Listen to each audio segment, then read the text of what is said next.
Purposely. Your life, God's purpose. Listen at purposely.com.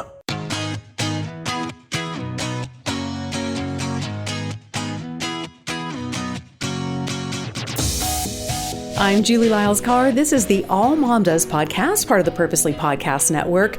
We are getting ready for summer. Summer break, time to take a breath, time to get some planning. We are so excited. My producer Rebecca and I have been spending some time going through topics that we want to talk about in the coming weeks and ideas for new episodes, new series, all kinds of things. So I am excited to see you again on the other side of summer with a whole new slate of new guests, new topics, all kinds of things. As we were considering what we wanted to do with a few short weeks in summer and the things that we thought would be really great for you to be able to listen to, some resources, some conversations that we've had, something that came up again and again was a series that we did back in 2022. It was a series on mental health and wellness. We had some incredible guests on. Now, I don't know if you know this, but there have been some changes in some of the podcasting streaming platforms. I'm not going to call out exactly which player it is who's made some changes, but it's the biggest one. How about that? And so what we're realizing is that even though you may be subscribed to the show, a lot of times what can happen is some of these really amazing podcast episodes, some of the ones that have been the top, the ones that the audience has said, hey, that's something that really helped me. They're sort of getting buried down under a whole lot of content. So you've got that going on, which has to do with streaming platforms and the whole podcasting business in general. But then we're also laughing. Rebecca and I keep looking back because we are in our 7th season. We are getting really close to having 400 episodes out there. And so that made us realize that there are probably some conversations, some episodes that you might not have found yet. And if you are road tripping this summer, if you're on a flight, if you're laying out on the beach, whatever you're doing, I don't know about you, but I love having with me what another podcaster who I enjoy listening to calls keep me company content. I love having a podcast going practically all the time as I'm taking walks around my neighborhood, as I'm on flights, all that kind of stuff. So we wanted to bring back some of the episodes, and in particular, this one series that seemed to really hit a note.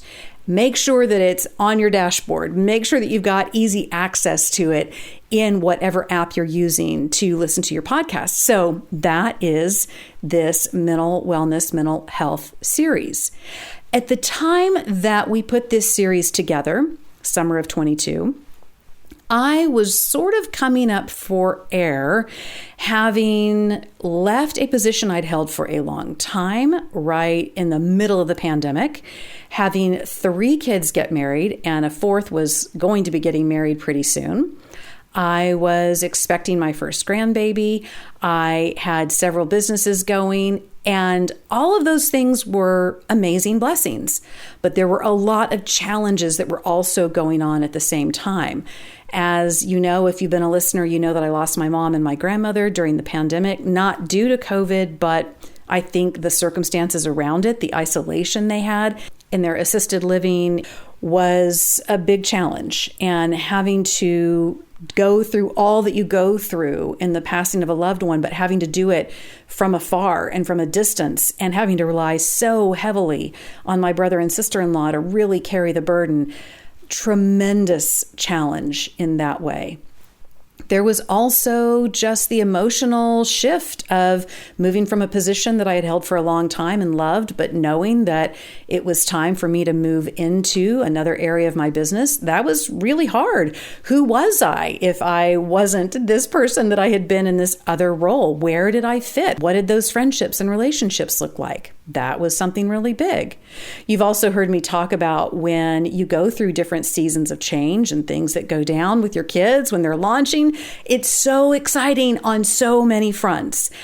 And it's also really discombobulating. You're trying to figure out, okay, what do these relationships look like now? How do I honor well my child's spouse and the family that they now are, the family unit? What does it mean when this kid moves halfway across the country? How does that shift the family dynamic? That was all going on in the background. And there were other things too that were going on. Some challenges in personal relationships, some different things happening with big stress when it came to some great opportunities that I had, but also the attendant stress that can come with that. And then I was grappling with some, just physical health stuff that was kind of strange. I think a lot of it due to stress, frankly. I think that's where it was coming from, which included, and if you follow me on Instagram, you probably heard me talk about this. Maybe you're tired of hearing me talk about this, but I'm telling you, it was wild. My husband and I went to go watch a movie. It was part of the Avatar series. We did not see it in 3D. We saw it in 2D, but we saw it in a movie theater that has a really, really big screen. And we watched the whole movie. I really enjoyed it. It was really fascinating. The visuals were incredible. And I was really proud of myself because I am someone who's prone to motion sickness, but I made it through the whole movie and felt great. But this is one of those theaters where you're in like a recliner kind of a seat, which I love. However, when I sat that recliner up, it was like the whole earth tilted. I'm telling you, oh, friend, it was bad. It was really bad. I was so dizzy, sick, all the things. It was not really the most romantic way to end a date night. I can tell you that for sure. So not to get too deep in the weeds with health stuff, however, what resulted after that was it kicked me into a relentless migraines. If you've ever experienced migraines and if you've ever gotten into a storm of them, it's quite the party, I can assure you. And so on any random day, here it would come and I'd have another migraine. I realized, wow, okay, it's time to do a little bit of a self-audit here. I know that burnout is real. I know that stress can get to us. I know that grief cycles can really influence everything that's going on. And yet I was still trying to push forward, doing all the things, just getting myself way overcommitted, all the things that I typically do. It was when I went through that whole thing, getting ready for my fourth child's wedding with all of these migraines and all this weird stuff that got triggered from that film, that I began to realize I have pushed too hard. Now, let's do the calendar. Let's think about this. Yeah, this was 6 months after we did the mental health and wellness series. Sometimes I can be slow, friend. I can be taught, but sometimes I can be slow. And so I began to make a series of changes, first with how I was eating and with my nutrition. Then there were other things that I started saying no to. Yeah, I know. I got a little more brave. I can tell you all day long, you should be saying no to stuff and clearing your calendar. And I find it really hard for me to do it. But I'm getting better. I'm learning. And I can tell you that today, while there are still some little, symptoms here and there of some burnout and some stress that gets to me, and I'll have a book deadline coming up, or I'll have something for a client that needs to get done. And I mean, believe me, it still will bubble up. But I'm realizing that I've been able to create a little more space between those stress peaks. And I will tell you, I think a lot of it has to do with going back and listening again to this series. There is so much gold in these episodes. Now, what we're going to do, one of the top, it was the top episode when it came to this series, was actually the wrap-up I did when I went back through and sort of just condensed and did a Cliff Notes version of some of the people that we had talked to in the series. But as Rebecca and I started looking at these different episodes individually again, as I started listening again, I thought, you know what? I know that the top episode was the recap, but let's go back in and let's tease out some of the ones that have been speaking the most to me in this 2-year gap of trying to get myself back on top of some things that I needed to get on top of. And so what's resulted is you're going to hear some of my favorite conversations from the series. Now, if you want to go back and listen to the whole series, go for it. But what we're going to put for you here while you're on that road trip, while you are needing that keep you company content on the beach. And again, that is not an original statement to me, the keep you company content. That's from another podcaster. I'm not trying to steal that. I just think it's really clever and it means a lot to me. However, I wanted to make sure you had all in one place the episodes that I have found particularly helpful for where I was at in the last couple of years. You're going to hear from Jeanne Stephens. You're going to hear from someone who's going to talk about brain health. You're going to hear, I think, a really fascinating conversation with someone in radio who I actually have gotten to spend some time with at some different broadcaster conferences, that kind of thing, who wrote a book with her therapist. I think it's fantastic. And then we've even actually pulled an episode that was not originally in the mental health and wellness series. It's with a really dear friend of mine who owns an estate sale business, where she talks about our relationship to our stuff. And I can tell you that even though originally that was not in the series, wow, it's so powerful. I wanted you to have an opportunity to listen to that one again. So here we are, summer break, bringing back some amazing stuff, because here's what I love about summer. We're at the halfway mark in the year. We've had roughly 180 days up to this point, and we're going to have roughly 180 days on the downhill side. What are the things that you said at the beginning of this year that you wanted to make happen, that you wanted to be focused on? What did you say about your spiritual life? How did you want to get closer to God? What were your goals? What were you investing in when it came to your spiritual journey, to your faith? What were the things that you said you wanted to do in your relationships, whether that's in your marriage or with your kids or with friendships? Have you done those things? And if not, why not? And what about your health? You know, I am more and more aware that God created us to be these beings that we are so integrated. We are body, mind, spirit, soul. And when we aren't taking care of the physical temple, things can go sideways internally. When we aren't taking care of ourselves internally, things can go sideways in the physical. So in all of it, I want to challenge you. You have 180 days to make a 180-degree turn on some things in your life that there's still time. There's still time in this year to do that, and to do it in a way that shouldn't increase stress, that doesn't make you feel shame, that doesn't make you feel like you're behind.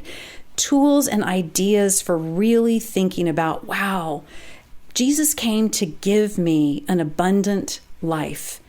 And here is some wisdom from some amazing people across this series that can speak directly into your life and help you understand and see better the ways to take hold of the vibrant life Jesus came to give you. So I hope you have an awesome summer break. The first episode up is my friend Jeanne Stephens. Take a listen.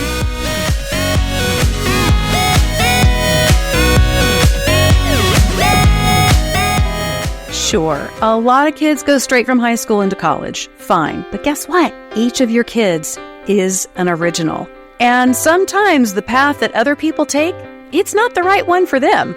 I'm Julie Lyles Carr, the host of the AllMomDoes podcast. I'm a mom of 8 kids, and we have been through a series of launches recently. And I have to tell you, with each of the kids, there have been different paths they've taken. That path to going into adulthood, that path into figuring out their next. If you have a recent high school graduate, I want you to know about Adelphia Discipleship School. This is amazing. I think this is so incredible.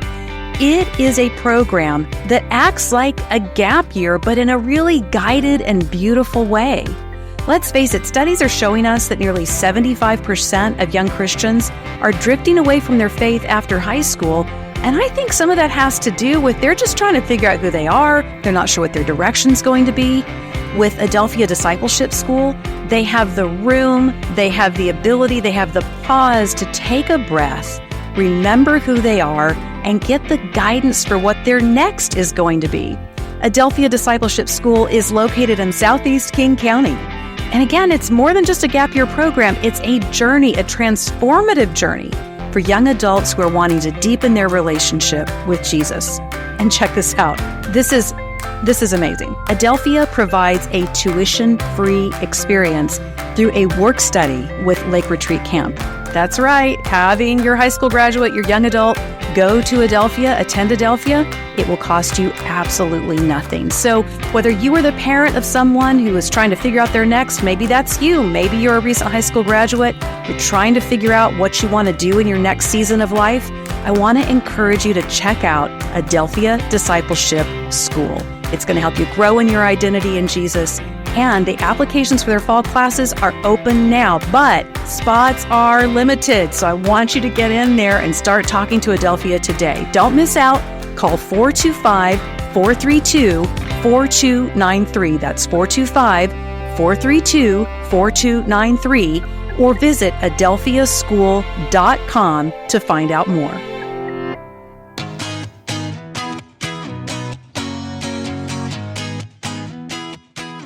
I'm so thrilled to be able to introduce you to Jeanne Stephens. She is in the Chicago area. She has some really great insights she's going to share with us today about how we need to get a little more comfortable with dealing with our today and how to do that well. Jeanne, thank you so much for being on the podcast. Oh, thank you, Julie. It is such a delight to be here with you and your listeners and talking about something that is so near and dear to my heart. So thanks for having me. Oh, we're just so thrilled to have you. And I'm thrilled because you live just right down the road from my oldest daughter who is in Chicago. I did not realize this. That's right. So tell us what you do in Chicago.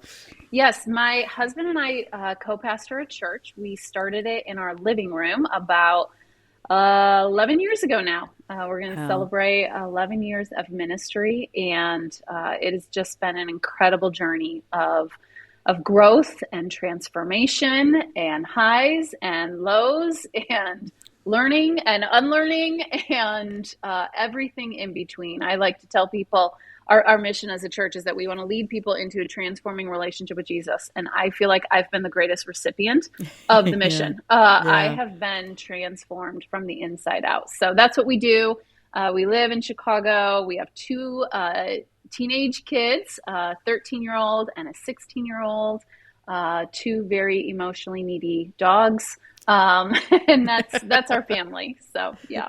Love that. Love that. So you are still in the thick of it with teenagers, and we are. It is, I never want to scare moms who are listening because toddlerhood, I know, can be really daunting in its own way. And then you kind of move into a season where they're a little more independent, and then you come into teenagehood, and that is kind of a whole other world as well. And again, not to scare anybody off or to play into some of the tropes that we hear, but there is something to having those teenage years where you're realizing you're in the last few pages of all the things that you're trying to infuse into your kids before you launch them. How have those teenage years been for you and your husband so far as you're navigating both ministry and then teenagehood in the middle of a pandemic, which is a whole other chapter that we'll have to unpack at another time. Yes, that's a whole other exactly. I was talking to a friend of mine the other day, and they just had kids, and so they've got a toddler and a baby. And she's like, I'm just tired all the time, and I was remembering back to that phase of infants and toddlers and preschoolers. And I remember somebody saying to me when I was in that phase, when your kids are young, you're physically tired. And when your kids get older, you start to become emotionally tired. Yes. And so it's just like a long journey of being tired. Yes. and so I would say with this journey with our kids, and they're incredible. Elijah is our 16-year-old and Gigi is our 13-year-old. And navigating through the pandemic as well has been so challenging and lots of transition. But especially even, you think about what we're going to talk about here in a moment of trying to be in the present with our kids. I have found myself really trying to practice being here now with them instead of rehearsing, oh my gosh, Elijah's leaving here in 2 years. Have I taught him everything he needs to know? Is he good at his laundry? Does he know how to make 7 meals? Is he going to clean up his dorm room? Are his roommates going to think he's a slob, or are they going to think that he's nice and tidy and clean? And how does that reflect on his mom? Right. And so there's all of these realizations when your kids get into those teen years that there is a new threshold and a new finish line coming. We never stop parenting, but the seasons of parenting shift and change, right? And I've just become so aware of those. And instead of trying to rehearse, him walking out the door, really trying to appreciate what we have right here and now. Right. How do I help him navigate all of the things that he's experiencing in a new high school, in the midst of a pandemic, spent his freshman year online in a Zoom screen, and now trying to, step into all of these new social and emotional realities of high school. And how do I, as a mom, be present with him instead of just try to get him out here in the future where I think he needs to be, or even for me personally, rehashing things, that's also a thing as a mom where you think, oh gosh, maybe I missed something. Maybe I should have done this. Why didn't I do this earlier? And that's such a possibility to pour on guilt or to pour on shame on ourselves. Right. And so, it's been such people always say you write what you need. And I realized I wrote the book that I need in helping me learn how to receive the gift of the present. And gosh, are my kids some of the best professors to help me live in the moment. Help you learn in that moment. I love that what you've tapped into when we're not living in the moment. I think we often go into overwhelm. And I certainly find this for myself so often. I will be doing things that I think are helping me navigate a certain level of anxiety or stress or whatever. And then I'll find myself with this sense of being very overwhelmed again. Now, for me, in this stage of my life, it typically has to do with deadlines and tasks and things that I think need to get done. And, oh yeah, this kid's coming home for a couple weeks, so I need to make sure I've got this done, and that kid. And what I'm finding too that's interesting, Jeannie, right now, as we are emerging, many of us, from what has been a time where things have been a little more shuttered, and there was an overwhelm that came with that. But I'm now seeing our calendar populating again in a way that I'm going, oh, wait a minute. I'm seeing the kids that I still have at home. I still have 4 at home, and I'm seeing their schedules filling back up. And the 14-year-old twins, they're going to be needing somebody to drive them a variety of places in the evening. I'm like, oh yeah, I kind of forgot about that for a while. And I can feel that overwhelm coming because I'm typically someone who is already rehearsing the future. But it seems to me there are a couple personalities, and I've heard Dr. Les Parrott talked about this in an interview we had, and we'll go back to that interview and post it in the show notes so people can go listen. But those of us who tend to live more in the future, those of us who tend to live more in the past, talk to me about how we can determine within our own personalities. Are we somebody who's rehashing a lot of where things were, and that's why we're feeling overwhelmed? Or are we someone who's living way off in the future, getting overwhelmed by what we have coming?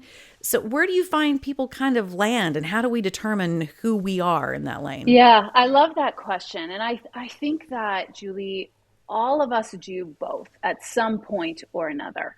We either rehash the past or we rehearse the future. And in many ways, when you think about it, when we're doing that, we're not here, right? We're somewhere else in our mind. And thinking about the past or thinking about the future are ways we contemplate life. And that's an ineffective way to actually transform your life. It's just a way to get stuck in your mind, to rehash something, rehearse something, instead of actually receive what's here now, which is the title of the book. It's a question to help you pull yourself back to the present moment. But what I have found is there's 5 markers of how we rehash, and there's 5 markers of how we rehearse. The markers for how we rehash, and if you ever find these things showing up in your life, and again, like I said, we all do this. So, if you're rehashing the past, you tend to be somebody that gravitates towards blame. You potentially gravitate towards some shame that you're carrying around. There's most likely some unprocessed grief in your life, maybe even some bitterness or some unforgiveness, or even guilt. Those are the 5 markers that when you see those things rising up in your life, blame, shame, grief, bitterness, or guilt, those are indicators that you're not living in the here and now, you're in the past. You're thinking through something that did happen, you wished it didn't happen, you have some regrets over that, and you continue to play it over and over and over in your mind. Those are the markers of rehashing. The markers of rehearsing are usually worry, like you just talked about, that feeling of overwhelmedness, even a sense of denial. Denial is actually something that's out in the future and you don't want to face it. Pretending is another one. Obligation, feeling like I should do that. Whenever the word should shows up in your thoughts, that's an indicator you're rehearsing the future. Or waiting and control. Those are the markers of both rehashing and rehearsing. And like you were just talking, this feeling of overwhelmedness. And I think so many of us are emerging from this iteration of the pandemic. Right. I'm not sure, are we whatever allowed phase to say we're it's in? over? I don't know. And we're emerging into this next phase, and that overwhelmedness is simply living in a not yet that is worse than your now. Say that again. That's good. It's overwhelmedness and worry is living in a not yet that is worse than your now. Mm-hmm. And as I was researching and studying and even honestly getting to my own sense of exhaustion and overwhelmedness, I realized that I was not consistently here. I was either rehashing things in the past or rehearsing things in the future. And yet when I studied the scriptures, I realized, while God is the same yesterday, today, and forever, to access God, you have to be in the present. You can't go to the past and access God, and you can't go out into the future and access God. The zip code of God is here and now. Is right now. Right here. You and I, we get to experience the presence of God in this moment. And so this question, this idea of what's here now emerged for me, kind of on the doorsteps of exhaustion and overwhelmedness and burnout, and wanting to see if there's another way. Like, can we actually learn how to live here and be here instead of somewhere else in our minds or in our thoughts or in our emotions or in our relationships? And so I came up with this question, and I just decided, okay, I downloaded this app. It's called Mind Jogger, and you can type in a question and it randomly asks you all throughout your day. It just pops up on your screen. And I typed in the question, what's here now, as a way to help me start to practice presence. Because every time I, kind of took a moment to identify where am I wasn't really here. Right. I was thinking about something that happened yesterday, or I was worried about something that was going to happen tomorrow or in a week or, 10 years from now, that neither of which I have control over. And so every time this question popped up on my phone, it was a way for me to just answer 3 questions. Okay, what's going on in my body? What's going on in my mind? And what's going on in my emotions? And that centering question, it was like giving myself spiritual direction and literal spiritual formation to pull myself back into the presence of God in this now moment, and welcome myself. I'm here. This is where I am right now with Julie, talking about things I love talking about. I don't need to worry about all the other things on my calendar later today. Like, just be here. And there's a sense of gratitude that rises up for the present moment. There's a sense of belonging, right? There's deeper connection when you're with people. So often when we talk to one another, people are not actually really listening. They're thinking about what they're going to say next. Right. Or they're thinking about, what is that person thinking about me? They're not really in the conversation. And I find, especially as a mom, when I give my kids the gift of presence, you can tell that they feel it. My daughter the other day, was navigating through some middle school drama, and I could tell she just wanted me to come in and sit on the end of her bed, and we just sat and we talked. We processed. There was nowhere for me to go. She could feel, Mom is here with me right now. She opened up and, Yeah, and she she's shared. She's right here. Yeah, she felt seen. And I think that's the desire that we all have in our relationships. I think that's what we desire in our relationship with God. But gosh, have we learned how to be places other than the here and now, haven't we? Moment. Yeah. Right. Mm-hmm. And it feels like to me, Jeannie, that this is particularly challenging for women. And by that, I mean this. We have a lot of things showing up now in the literature, in the research, that women have 8 million scripts going on at any one moment. And I long felt that way, but there were some really interesting things that came out of the pandemic where women are now trying to work from the house, but also school the kids. And we saw again the disparity between the inner life, often of a guy, and the inner life of a woman, particularly a woman who's got kids, and how those things, again, women are just we just have piled on us so many things that are not necessarily equally balanced between partners. And because of that, I find this notion of trying to stay in the present, even outside of my personality that's very future, like the next. Me too. I find that, I am sitting and speaking with someone and I'm really trying to attend to what they're doing, but there is a side of my brain, it's right here, I'm pointing it to you for you, Jeannie, Yep. that is making the grocery list. And there's the other part of me that's listening for this appliance to go off. And there's the other part of me that is very attentive to the fact that one of my kids is going to come through the door here in a minute from their class, and I'm going to have to remind them that I'm in studio. It's almost like I can't shut it off sometimes. And part of not being able to shut it off often means I'm functioning well as a mom, but maybe not so much as a human being. So what do we do? I love the idea of an app to remind me what's here now, asking that question.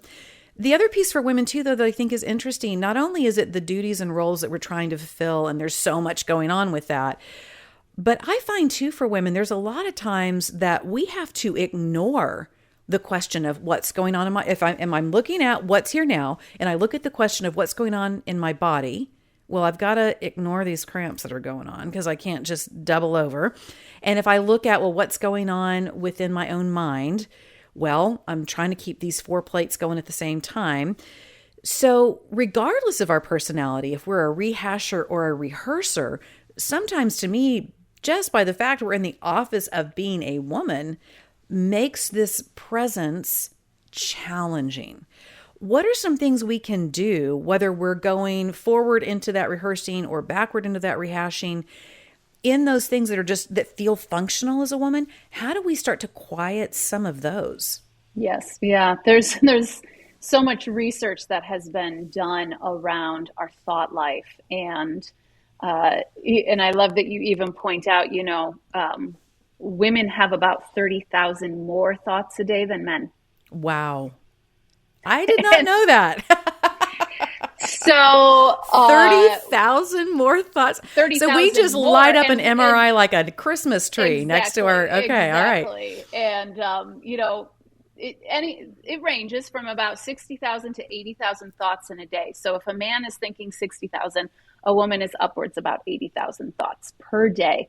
And it can be everything that you just mentioned, right? Oh, I got to make a grocery list. Oh, did I fill up the car with gas? Oh, I need to RSVP to that, party that I was invited to. Can I even go? I think there's a volleyball tournament. Oh my gosh, I'm going to be late for this meeting. What should I wear? I think I just rattled off 10 in under 10 seconds. Yeah. And my brain, while you were doing that, I was filling in more for you. Yes. So we're probably up to about 25. Yeah. Because I'm being really present with you right now, Jeannie. Exactly. But I actually talk about this in the book, in the last section, and I talk about the thought scripts. And one of the things that I have learned, and this is through a lot of neuroscience, is the power of just noticing and naming. I'm having the thought versus I am the thought. Right, right. And it really is a gift and a blessing to just become a noticer of all of your thoughts, to become a noticer of, wow, my mind is really running. Can I pause and just be here now with all that's running through my mind? And can I name these as a thought script versus a thought truth? Because I think a lot of times what happens is we believe every thought we have. Right. Especially about ourselves as moms, especially when we go into that past, right? I should have done this. I missed this. If I was better at that, if I was more like her, maybe I wouldn't have, right? And these thought scripts actually keep us from being in the here and the now. So one of the best things that we can just do is start to notice, wow, I am really running a racket up there in my mind. It is going quickly. I need to just pause. I need to breathe. What's here now? And that noticing and that slowing down usually brings some spatialness to clear the thought script into a truth script. Because most of the time for me, my thought scripts are lies. My thought scripts are harmful. My thought scripts have a lot of should in them. My thought scripts maybe have regret or worry, about things that I have no control over out in the future. And when we can shift those thought scripts into truth scripts, and notice the ways that it's trying to take control of our minds. You think about the passage, take captive every thought, right? Yeah. And can you imagine if we were trying to take captive 80,000 thoughts in the day? Yeah. I think what often happens is that we're not taking captive our thoughts are taking us captive. Mm-hmm. Yeah. And they're controlling our lives. And the practice of just noticing, wow, I have a lot of thoughts with condemnation in them, and replacing that with, there's therefore now no condemnation for those who are in Christ Jesus, and just replacing those unhealthy thought scripts with truthful thought scripts, because the unhealthy ones are just toxic. They're not going to take us anywhere. If anything, they're going to just increase the destructiveness of our thoughts, and replacing those with truth allows us to actually practice presence. And so, when that question would pop up on my phone, or still does, and my mind's, running all over the place, I just paused and chose to notice. And instead of condemning myself, because that was usually what I started to do, was just condemn, like, oh my gosh, you're not here. You're here, there, and everywhere. Right. Can you just pause, offer yourself grace, get curious. Why are you having all of these thoughts? And can you come back into this now moment with God? Right. And a lot of it is the gift of mindful practice. It's the gift of caring for ourselves. It's the gift of trusting that God wants to be with us in the present moment, that this is where God is, and God wants to be here with us, right? And so can we be here with ourselves, actually, right. and give ourselves the gift of the present moment. Gosh, as a mom, I feel like I'm just moving at Mach speed at all times, taking care of everyone else but me. And so much of the writing of this book was the reminder that I can't take care of anyone unless I'm choosing to be still with myself and with God. And then the overflow of that is what's going to be the blessing to others. And bring the care. It's interesting to me that in our faith communities, I think it's easy for us to slide into this. I know I certainly have been guilty of it. And then that means I'm then practicing it in my own personal walk in a way that can be really challenging. That within our faith communities, we have made the idea of being in the presence of God something attached to dream big, or have big vision, or praying for things that are future forward, or even the idea of, well, it's only when I'm in a really resonating praise and worship service that's when I'm really in the presence of God. And to have to unwind some of those ideas and concepts that we've put together and get to a place, as you're saying, of understanding that we are present with him right now. He's present with us right now. It's not a location or a date on Sunday or whatever the thing is. And those are great things. I'm not saying we shouldn't be part of faith communities, but it's almost like we suspend the idea he's with us because we are pushing that into a future obligation or a future dream we have or something we want to see come to pass. I have heard it said recently that in the midst of all of this, with how crazy our thought lives are and how much is going on in our heads at all times, I've recently come across some research that this really surprised me and blew me away, that there are people out there who don't have a constantly running dialogue in their own head. Like they are not narrating their life as they go. Mm-hmm. And I got to tell you, Jeannie, I am not only narrating my life all the time and future casting. Right? There's a soundtrack going on in there. Mm-hmm. There is like, I don't know, it's quite a show. It's a huge show. There's all kinds of stuff going on in here. And part of what I've been trying to learn in that is, my particular kind of crazy is not everybody's inner life. Both learning how to embrace the way that God wired me, because I think everyone is creative. So let me say that. I do think for some creatives of a certain ilk, we are all over the map in our own heads often anyway, particularly in this future casting place, but also we can take into rehashing and make it full bloom again too. I mean, all the sights, sounds, and everything. How do we do the work of embracing who God created us to be, some of us with albeit noisier heads than others, while also learning the rhythm and discipline of asking what is right now, what is happening right now, noticing that? Because for some of us, let's face it, regardless of our role as women or moms, whatever our faith community may be saying to us, we may have a faith community that really helps us practice lingering and understanding that. We may have a faith community that's very forward-reaching and that influences. But the very nature of what goes on inside of some of our heads, the way God wired us, can sometimes make this really challenging to notice in the moment. So how do we do that work of both loving who God created us to be, but also coaching ourselves into a place where we don't embrace overwhelm as just part of how he created us? Yeah. I love that question, Julie. And I think it starts first with recognizing that presence is not a destination or a place, it's a practice. And this is something that we are meant to do over and over and over again. As we have 60 to 80,000 thoughts in a day, we have the same capacity to practice presence in a day. It is natural for us to rehash and to rehearse.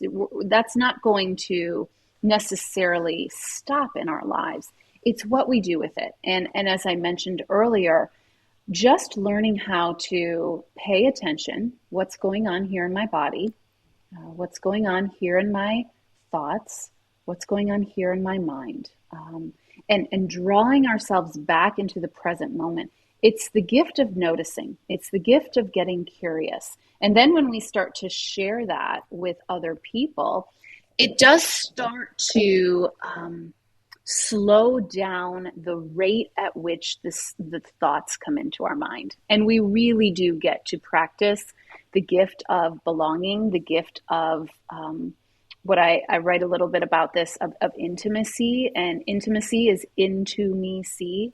And there's not a human on the planet that doesn't desire to be known and doesn't desire to be seen. And we can't know one another and we can't see one another if we're not really here, if we're somewhere else in our mind. And the gift of this noticing and this slowing down and actually allowing ourselves to pause, to breathe. I did it right before we jumped on our call today. I just paused and it literally took 30 seconds. I just said, okay, Jeannie, what's here now? Okay, in your body, you're feeling some butterflies. This is the very first podcast that you're doing for this book. Okay, just be with those butterflies. That's okay. What's here in your heart? I'm excited. I'm a little scared. Okay, just welcome excitement and you're a little fearful. That's good. That's okay. And what are your thoughts? I'm really excited to meet Julie and hopefully be a blessing to the people that listen. That's what's here now. And that's it. That's the practice. Yeah. And then when I dialed up and the internet actually worked and we got on all of the technology happening and I could see your face, I could be present with you instead of everywhere else in my mind, everywhere else in all that's to come in the rest of my day, or what happened earlier when, I dropped my kids off at school. I could be here now. And it's such a gift, right? Because then connection occurs, belonging occurs, gratitude occurs for this now moment, that we don't have to be anywhere else. And I think that especially coming out of the last 2 years, with so much rehashing and so much rehearsing occurring in all of our lives, the gift of receiving and being here, I don't know a human on the planet that doesn't need this. that doesn't need the gift of giving themselves a breath, a pause, a recentering into this now moment. And it's so powerful because you connect in with God. And I'm right there with you. I think I used to think that the presence of God was like a place I had to go. Mm-hmm. Like the Old Testament. It was the tabernacle. I had to go into a place. And what I have come to realize through the gift of Holy Spirit is the presence of God is in the here and now. Mm-hmm. I'm just usually the one that's not present to God's presence. Right. God's presence is always here. Right. It's not a place you have to go. There's not a list of things you have to do to get into it. It's not a big worship service with beautiful music and candles lit and all the right lighting. And while that can happen and you can experience God's presence in those moments, you can experience it right here now. You can experience it when you're getting ready in the morning. You can experience when you're in the grocery store. You can experience it when you're driving home. God's presence is always present. And what our invitation is to get present to that presence. It reminds me of the writings of Brother Lawrence. Yes, practicing 100%, the presence of God. The presence of God. Yeah, he would see God in a soap bubble while he was cleaning. I mean, he practiced it. He practiced that presence in the present. So as we begin wrapping up all these great thoughts, I mean, wow, we could keep going because I think we all need this so much. But talk to me about where the balance is, because I will say sometimes, Jeannie, I see people avoid things they need to deal with from the past by staying either present or very future forward. I often will encounter people as well who are not willing to look forward and think ahead in ways that are wise because they're just living for the moment, baby. And they're not thinking about what could be coming in what they're saying and doing in their today. So I don't hear you saying that we are just to jettison things that have happened in the past or be unwise about what could be coming in the future and not be preparing. How do we make sure that we hit that right balance where we're staying present, that we are asking the right question about what's now, but at the same time deal with both those very amorphous and yet wildly kind of tangible past and future experiences? Yeah, I love that question, Julie. And listen, I have a counselor and I have a coach. My counselor helps me pay attention to things in my past. Nice. And my coach helps me pay attention to things that I am preparing for the future. So I am love that. all about doing the work, right? Because when you do the work works. And so I believe in soul work. I believe in emotional healing. I believe in forward thinking and wise planning and discernment. I am all about those things. And I actually think that since I have begun learning how to practice presence, it has given me more wisdom to know what to go digging in my dirt of the past. When I realize that my thoughts are regularly showing up with some blame or with some bitterness or with some guilt. Okay, that's an indicator of there are some things in my past that need to be faced. I need to do some work because my thought life and my body and my emotions are regularly drawing me to things like blame and bitterness and guilt, right? And so, and I often like to say that relationships are the litmus test of transformation. And so you're going to really see it in your relationships. If my husband and I, in our strongly worded dialogues, also known as arguments, so tactical, right? If blame continues to come up in those conversations, well, that's a great indicator in the present moment. There's something to look at, to go digging in the dirt of my past and figure out, okay, why is blame showing up here on a regular basis? Or if my thoughts are regularly leading me to worry, perhaps, or a sense of controlling, that's one of my biggest areas, is trying to control everything that happens. And when I find that I am regularly rehearsing control or rehearsing worry, well, that's a great indicator of I'm not thinking about the future through a healthy lens. I'm thinking about it through a lens of maybe trying to escape something, deny something, not face something that's going on. And so I actually think that those are key indicators to us when we practice presence. When those things show up, it is a good invitation to then go, okay, I need to do some work around this thing in my future and planning and preparing. And I need to do some things in my past over these things that maybe haven't, had full healing, or continue to show up from my childhood or from, past relational experiences. And I believe those things can be indicators as to what to pay attention to. I often like to say that this question of what's here now is kind of like that big red dot on the mall when you go to the mall and the map, right? Yeah. It's a way to locate yourself and allow yourself to go, okay, here's where I really am, and here's why I'm struggling with this thing in my past, and here's why I'm not, contemplating this future opportunity with wisdom. Right. And so coming into the present moment actually is going to give you clarity. It's going to give you a breath. It's going to give you an opportunity to see it through a different lens. I'm a futurist too. I'm a entrepreneur. I have stacks on stacks on stacks of ideas, and I'm a creative too. And so oftentimes I find that if I'm not paying attention to all of that future thinking, it's because of some level of avoidance of something I don't want to pay attention to in the here and the now. And so it actually ends up being a good map for me. And then I can dream and anticipate the future from a place of health versus a place of unhealth. Such a great question to get a GPS on what's going on in our own hearts and souls. Yes. What's here now? Jeanne, I'm so excited for you about the book. It's called What's Here Now? How to Stop Rehashing the Past and Rehearsing the Future and Start Receiving the Present. Those 3 R's that you outlined for us. Where can listeners go to find out more about you, where to find the book, all the good stuff?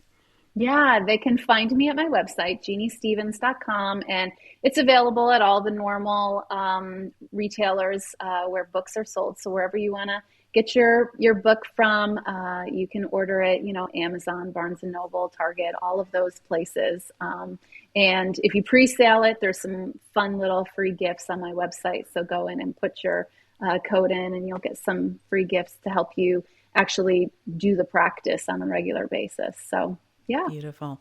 We'll get all that in the show notes that Rebecca puts out. So listener, be sure and go and find all those good things, those good resources. Jeanne, again, what a delight to have you. Jeanne Stephens, thanks so much for being with me. And you can bet that I am going to do a much better job following this conversation. And here I am, already future casting, but forgive me.